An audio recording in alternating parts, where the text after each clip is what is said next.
Hi, everybody. This is Gary Dean, and this is our weekend video report for Sunday, October 16th, 2016. Hope you guys are having a fantastic weekend, and let's get started.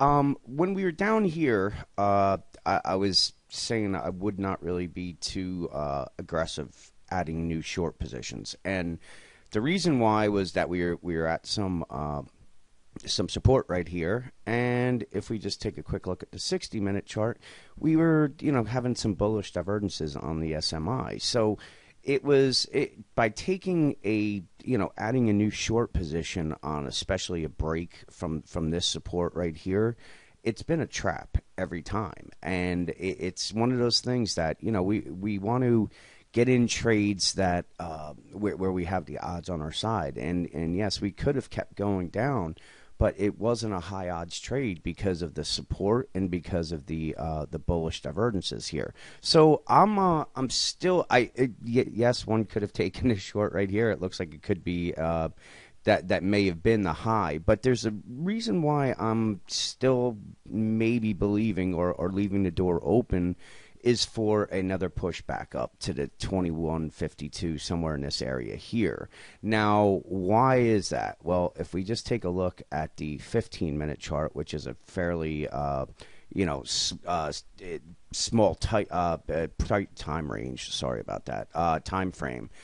So we don't even have any bearish divergences on this right here. Now, does that mean that we can't go down without them? No, it doesn't mean that at all. It's just, again, we want to take trades where there's we have the odds on our side. So it ran right into the first area of resistance right here.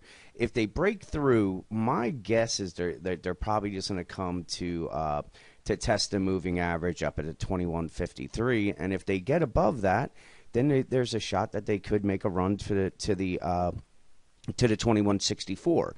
Now, if they get up there, I've been showing you this huge bearish rising wedge where the target is down here on the with the break of the pattern, which we did break through already. That's a little bit of a longer term view because I don't know when or how it's going to get there. I'm just showing you the actual pattern. So if we come back up and test this 2164, you can see that we're just coming back and doing a back test of the broken wedge, and this may set up a really, really good shorting opportunity because we're going to be able to look to take a short right around that 2164, 65 area. And again, you can just put the stop right, I'm sorry, let me try to get this here. Okay, so we can put a stop right above these highs, which is at the 2184 level.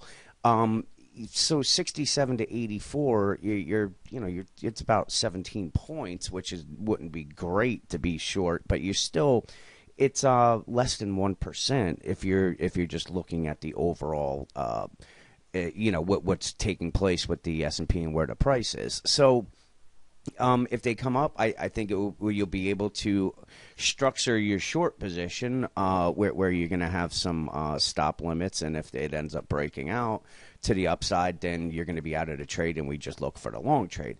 I don't think that's going to happen, and I think if they do come up here, it's going to get held down right here, especially like I've been saying over and over, heading into elections, I don't think anybody's going to make any huge bets that's going on.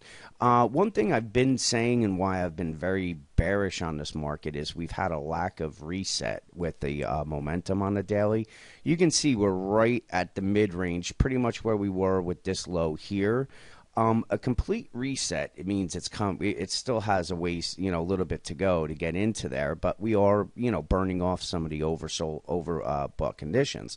So if we come down and we test this 2048, 2050 area that this is really my first target, it may be okay to look for a long side trade. Maybe they come down and close this gap, but in any case, it may set up for a real good long trade where we can come back up and possibly see them close some of the gaps up here.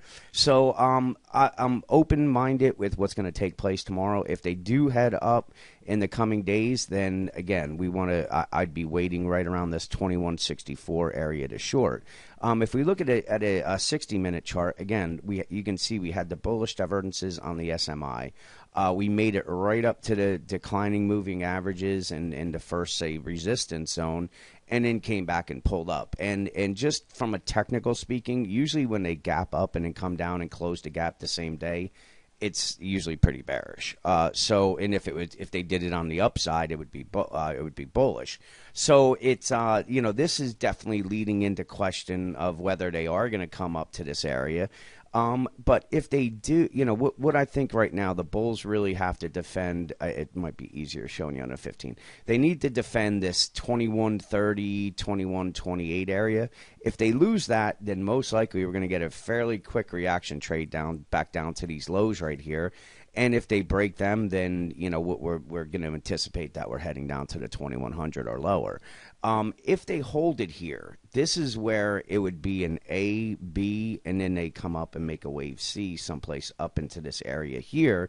And again, it would be a real good shorting opportunity because most likely we're going to get some bearish divergences. So with the lack of bullish and bearish divergences, I'm not really heavily having. Oh, Jesus, man, I'm having a hard time talking today.